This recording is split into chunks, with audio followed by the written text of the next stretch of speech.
Tá acontecendo uma coisa muito curiosa. O Douglas Costa, que aparecia como uma solução para o Grêmio, está virando um problema.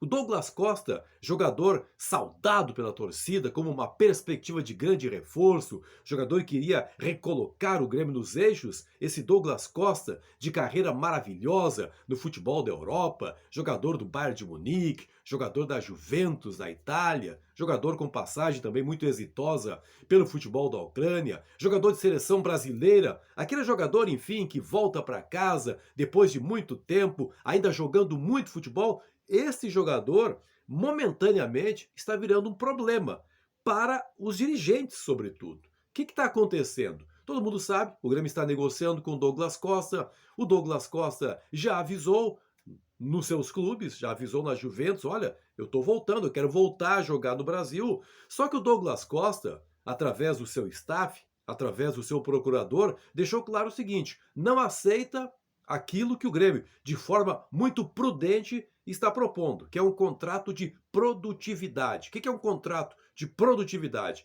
É aquele contrato cujo rendimento está baseado naquilo que o jogador produz dentro de campo, cuja remuneração, para ser mais preciso, está baseado naquilo que o jogador produz dentro de campo. Ele joga tantas partidas, ele obtém tais e tais conquistas, ele obtém uma sequência, volta a ser convocado. Tudo isso vai valorizando, faz parte de um contrato aí, e tudo isso acaba aumentando a remuneração do jogador, que não é barato, né? Douglas Costa é um jogador que viria aí por cerca de 2 milhões de reais. Só tem um problema, né?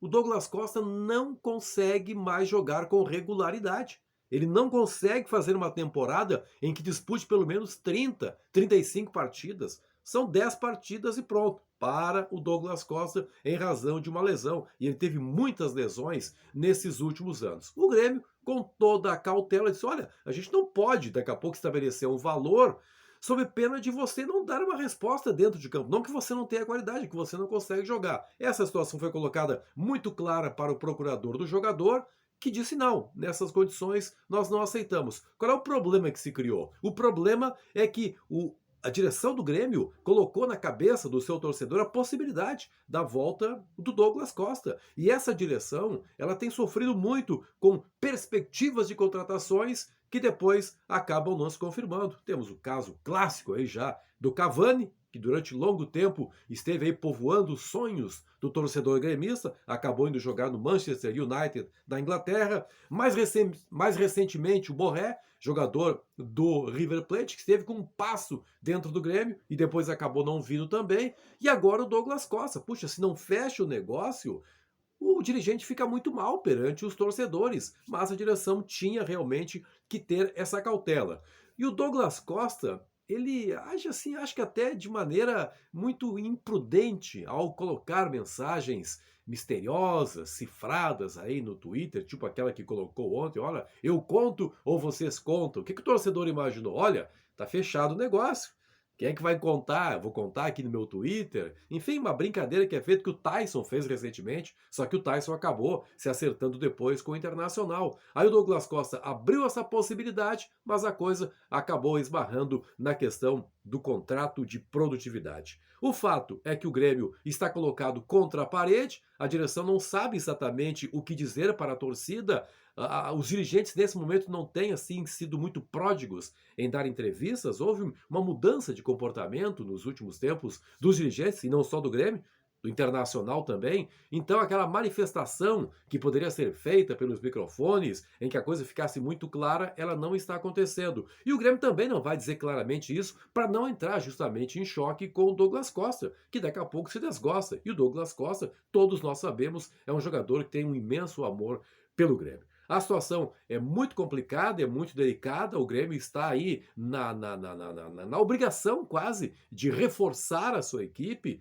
O técnico Thiago Nunes sabe que as peças que ele tem nesse momento não lhe permitem exatamente mudar a maneira de jogar da equipe, e o Douglas Costa certamente seria a chamada cereja do bolo. Vamos ver como é que a situação aí se desenvolve nas próximas horas, se há uma aproximação, tem que saber também se o Douglas Costa ele vai conseguir convencer os dirigentes italianos a liberarem antes do encerramento do seu contrato. Ele faz uma espécie de acordo com a direção da Juventus: olha, vocês me liberam agora, eu prorrogo meu contrato depois. Mas não é exatamente assim, né? Essas coisas envolvem muitos milhões de euros e os clubes não estão, claro, dispostos a perder dinheiro. O Douglas Costa não custou barato para os cofres da Juventus, lá da Itália. Tomara que o negócio seja concretizado, mas também que haja, assim, uma espécie de adequação do Douglas Costa aos padrões de remuneração do futebol brasileiro.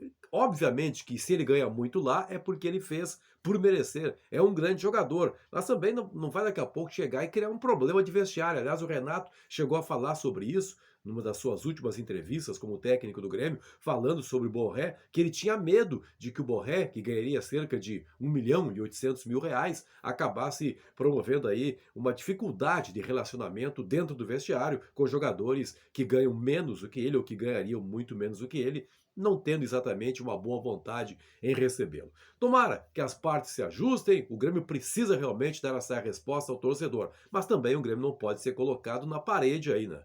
Não pode ser colocado na parede. O Douglas Costa tem que entender que ele, nesse momento, não é um jogador que inspira total confiança do ponto de vista clínico.